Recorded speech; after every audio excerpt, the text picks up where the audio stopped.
এনসিপির যুগ্ম সদস্য সচিব থেকে বহিষ্কার করা হয়েছে গাজী অ্যাসোসিয়েশনের সভাপতি ডক্টর আনোয়ার উল্লাহ সংবাদ মাধ্যমটিকে বলেন, গাজী সালাউদ্দিন তানভীর এক সময় ছাত্র সমন্বয়ক ছিলেন, এখন সে রাজনৈতিক দলের গুরুত্বপূর্ণ পদধারী নেতা। তার বিরুদ্ধে উত্থাপিত অভিযোগের অবশ্যই কিছু সত্যতা রয়েছে, তা না হলে দল থেকে বহিষ্কারের কথা নয়। ঘটনার অধিকতর তদন্তের স্বার্থে তাকে আইন শৃঙ্খলা বাহিনীর কাছে হস্তান্তর করা প্রয়োজন। এনসিপি থেকেই এ ধরনের উদ্যোগ নেওয়া যেতে পারে। তাকে জিজ্ঞাসাবাদ করলে দুর্নীতিবাজ বিভিন্ন বিষয়ে সম্পর্কে আরো গুরুত্বপূর্ণ তথ্য পাওয়া যেতে পারে বলে অভিযোগ করা হয়েছে। সংশ্লিষ্টদের বরাত দিয়ে প্রতিবেদনে বলা হয়েছে, তথ্য বাণিজ্যের মাধ্যমে গাজী সালাউদ্দিন ইতোমধ্যেই বিপুল অঙ্কের অর্থ হাতিয়ে নিয়েছে। বিশেষ করে স্বরাষ্ট্র, স্বাস্থ্যসেবা, পরিবেশ, শিক্ষা, স্থানীয় সরকার এবং বিকাশ সহ বেশ কয়েকটি মন্ত্রণালয় গাজী সালাউদ্দিনের তদবিরে অধিষ্ঠ ছিল। সর্বশেষ সোমবার তিনি স্বরাষ্ট্র মন্ত্রণালয়ে যান।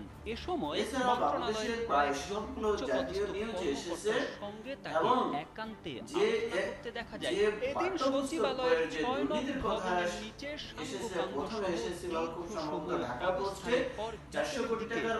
ভবনের নিচে তিনি জুলাই আন্দোলনের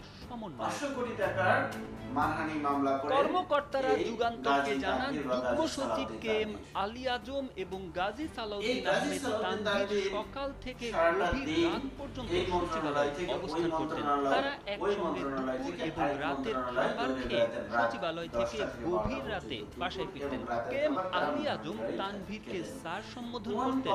জাতীয় শিক্ষাক্রম ও পাঠ্যপুস্তক বোর্ডে কাগজ সংগ্রহে 400 কোটি টাকা কমিশন নেওয়ার সবসময় আসা যাওয়া করেন, যার কোনো সদুত্তর নেই।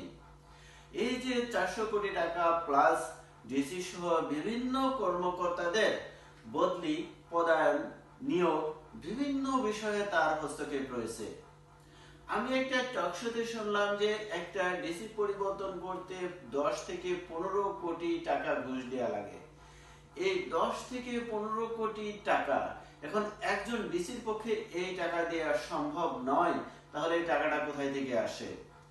তো যতটুকু শুনতে পারলাম যে এই টাকাটা আসে তার থেকে, অর্থাৎ ডিসি থেকে যেসব ব্যক্তিবর্গ সুবিধা নেবেন ওই সব ব্যক্তিবর্গ এই টাকা দিয়ে তাকে নিয়ে আসেন, এবং যে ব্যক্তি দ্বারা তাদেরকে, অর্থাৎ বর্তমান ডিসির সাথে যখন তাদের যে লেনাদেনা আছে বা যেসব বিষয়ে তারা এই তৃতীয় পক্ষ যারা বিভিন্ন ইস্যুতে কাজ করেন তাদের কথা মতো ডিসি যখন শুনেন না বা তাদের কথা মতো কাজ করেন না, তখন এই ডিসি বদল করে ওই সব উক্ত ব্যক্তি বা দুর্নীতিগ্রস্ত ব্যক্তির সাথে যেসব ডিসির সম্পর্ক ভালো আছে সেই ডিসি গুলোকে, তাদের পছন্দের ডিসি গুলোকে নিয়ে আসেন। এই বদলি বাণিজ্যের এক একটা ডিসির পিছনে 10 থেকে 15 কোটি টাকা খরচ করেন। 10 থেকে 15 কোটি টাকা এই ব্যক্তিগুলো যদি খরচ করে নিয়ে আসেন, তাহলে ওই ব্যক্তিগুলো কত টাকা ইনকাম করেন? এবং এই ডিসির তো 1 টাকাও খরচ নাই। নিশ্চয়ই যেখানে এরকম কোটি কোটি টাকার বাণিজ্য হয় সেখানে ডিসির একটা পার্সেন্টেজ থাকে। এবং যে ব্যক্তি এই ডিসির পরিবর্তন করছেন এই ব্যক্তি হলো গাজী সালাউদ্দিন তানভীর। 10 থেকে 15 কোটি টাকা যদি একটা ডিসি পরিবর্তন করতে প্রয়োজন পড়ে বা ঘুষ দেয়া লাগে, তাহলে ডিসি সহ ডিসি, এসপি সহ সরকারি ঊর্ধ্বতন কর্মকর্তা সারা বাংলাদেশে পরিবর্তন করে কত কোটি টাকা ইনকাম করা যায় বা ইনকাম করেছেন এই সালাউদ্দিন, গাজী সালাউদ্দিন তানভীর। খুব সিম্পলি বলা যায় যে শুধু 400 কোটি টাকায় একটি ক্ষেত্রে, যে জাতীয় পাঠ্যপুস্তকের ক্ষেত্রে, এই জাতীয় পাঠ্যপুস্তক বই যখন ইন্ডিয়া থেকে ছাপা হতো এই প্রিভিয়াস সরকারের আমলে, এটা ইন্ডিয়া থেকে না ছাপিয়ে দেশের মধ্যে থেকে ছাপাবে এই কথা বলে এই পাঠ্যপুস্তক যখন আমাদের দেশে ছাপাচ্ছে, তখন আগের সরকার থেকে 700 কোটি টাকা অতিরিক্ত লেগেছে। অতিরিক্ত 700 কোটি টাকা।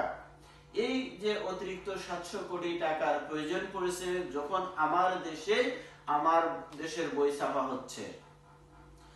তখন এই অতিরিক্ত 700 কোটি টাকা 400 কোটি টাকা শুধুমাত্র এই গাজী সালাউদ্দিন পেয়েছেন, বাকি টাকা কোথায় গেছে?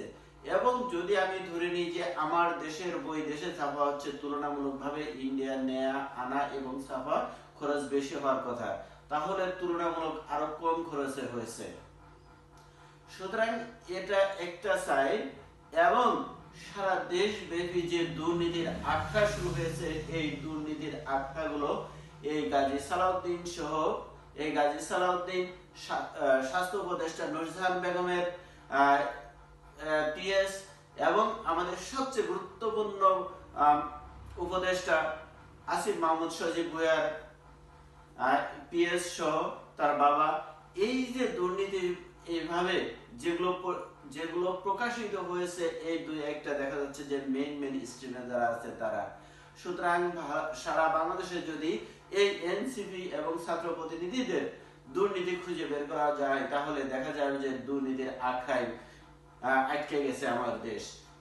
এই জাতীয় বিশ্ব ব্যাংক একটি রিপোর্ট করছে যে এবার আরো অতিরিক্ত 30 লক্ষ মানুষ এ বছরে দারিদ্র সীমার নিচে যেতে চাচ্ছে, অর্থাৎ দারিদ্র সীমার নিচে যে 30 লক্ষ যাবে এই দুর্নীতির কারণে হচ্ছে। তো যাই হোক, সবাই ভালো থাকবেন, সুস্থ থাকবেন। আজকের মতো পর্যন্তই। আল্লাহ হাফেজ।